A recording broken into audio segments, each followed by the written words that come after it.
Blood की series में 3 videos आपके सामने मैंने शेयर कर लिए हैं और इस चौथे वीडियो में हम शुरू करने जा रहे हैं कोएगुलेशन ऑफ ब्लड। इसमें आप ये देखेंगे, this is the topic coagulation of blood और मैं हूं डॉक्टर कमलेश, आपकी सेल बायो ले रही हूं। इसमें आप देखेंगे कोएगुलेशन ऑफ ब्लड और इसमें प्रॉपर्टीज में आप देख सकते हैं, it is the property of plasma. Normal जो कोएगुलेशन टाइम होता है, जिसे हम कहते हैं कि जब हमारा ब्लड कट जाता है, कोएगुलेशन का मतलब जो होता है, जिसे हम समझना चाहें तो हम ये कह सकते हैं कि वो जो समय लगता है जिसमें थक्का बनता है उसे कोएगुलेशन टाइम कहा जाता है। तो जो नॉर्मल कोएगुलेशन टाइम है वो है 6 to 17 मिनट्स ग्लास ट्यूब में और 19 to 60 minutes in a siliconized tube. अब कोएगुलेशन का मतलब जो जैसे समझा जाए तो ये कह सकते हैं कि जो हमारे ब्लड प्रॉपर्टीज और जो अपने कॉन्स्टिट्यूशन पढ़े थे उसके अंदर आपने ये देखा था कि ब्लड के अंदर WBC, RBC और प्लेटलेट सभी होते हैं। तो ये प्लेटलेट्स की प्रॉपर्टी है जो कि इसके साथ में कोएगुलेशन में मदद करती है। और प्लाज्मा जो है उसके अंदर ये सारे फैक्टर्स हैं जो इसकी मदद करेंगे कोएगुलेट करने में। When blood is shed, it loses its fluidity in a few minutes and sets into a semi-solid jelly.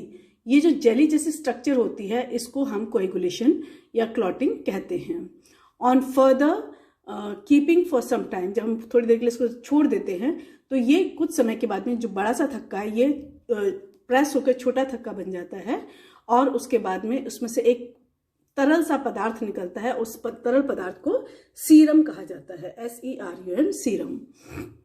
Now clotting process को जब स्टडी किया गया अल्ट्रा माइक्रोस्कोप के अंडर तो ये पता लगा कि इसके अंदर बहुत सारे छोटे छोटे माइन्यूट ग्रैन्यूल्स होते हैं और ये ग्रैन्यूल्स जो है डिसइंटीग्रेटिंग प्लेटलेट्स का झुंड है, या ये कहें कि जो प्लेटलेट्स हैं वो उनके साथ में मिली हुई हैं। ठीक है, तो ये जो ग्रैन्यूल्स हैं ये इकट्ठे होकर छोटे छोटे नीडल्स के फॉर्म लेते हैं और ये जो नीडल्स हैं वो इकट्ठा होती हैं, यूनाइट होती हैं और लंबे लंबे थ्रेड्स के फॉर्म में ये these needles again unite with one another to form long threads passing across whole bulk of blood. ये जो थ्रेड्स हैं, these threads cross one another and form a network into the meshes of which RBC and WBC entangles. उसके अंदर वो इकट्ठे होते जाते हैं या ये कहें कि पकड़ में आ जाते हैं, जिसकी वजह से वो हार्ड जो सॉलिड सा स्ट्रक्चर नज़र आता है या जो गफ स्ट्रक्चर नज़र आता है वो इसकी वजह से होता है कि उसके अंदर इकट्ठे हो जाते हैं। ये जो क्लॉट है ये ग्रेजुअली रिट्रैक्ट होता है, कम होता जाता है और उसके बाद में उसका सीरम अलग हो जाता है। अब आप इसमें देखें कि ये जो नॉर्मल ब्लीडिंग टाइम है ये कितना है, 3.25 मिनट्स। तो रेंज जो है वो 2 से 5 मिनट लगभग हर इंसान में अलग अलग हो सकती है। स्पेशली ये जब इंपॉर्टेंस अपन देखते हैं तो हम देखेंगे importance of coagulation of blood, it stops further hemorrhages. ऐसे पेशेंट्स कई बार ऐसे देखने में मिलते हैं जिनके अंदर ब्लड का लॉस खत्म नहीं हो पाता, ये क्लॉटिंग नहीं हो पाती। ऐसे केसेस में डेथ हो जाती है क्योंकि एक्सेसिव ब्लड लॉस हो जाता है और हीमोफिलिक पेशेंट्स में भी ऐसा अक्सर देखने में आता है।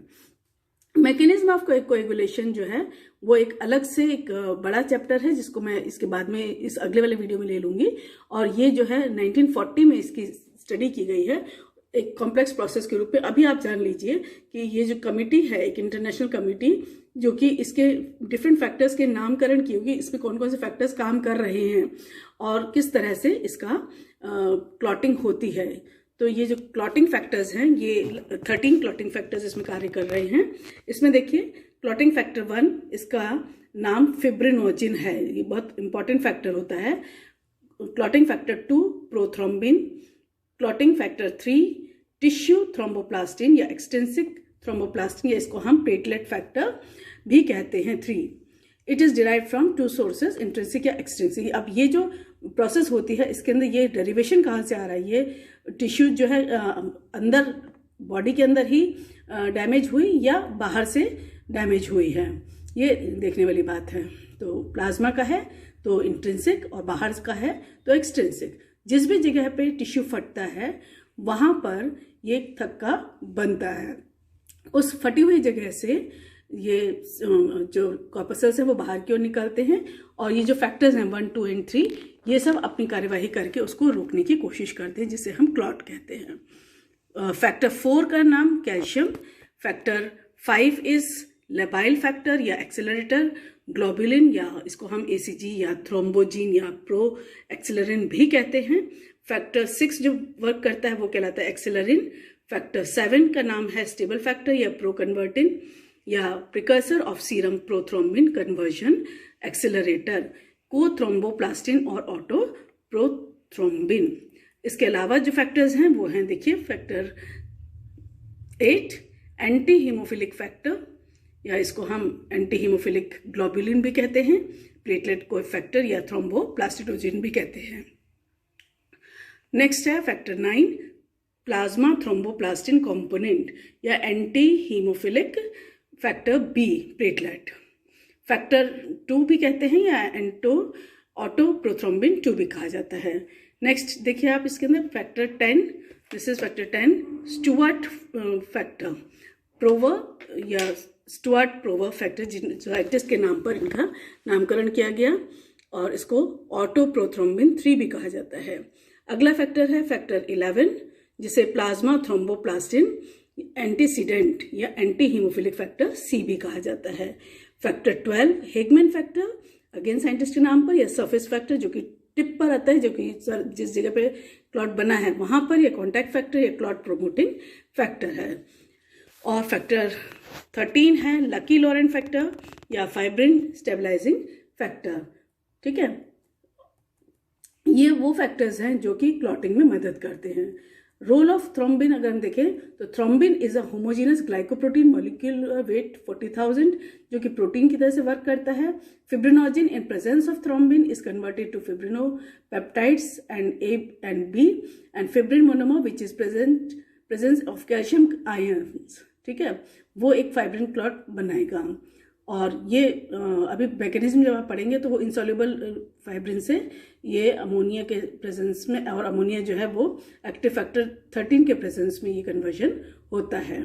सेकेंड है एक्टिव फैक्टर 13 जो है वो मिल रहा है थ्रोम्बिन की एक्टिविटी से, लेकिन कैल्शियम की प्रेजेंस ज़रूरी है। और फैक्टर 13 फाइब्रिन स्टेबलाइजिंग फैक्टर या लकी लॉरेंट फैक्टर है। Role of phospholipid cephalin helps in formation of prothrombokinase in intrinsic system. It is platelet factor 3 and in extrinsic system it is tissue thromboplastin. तो ये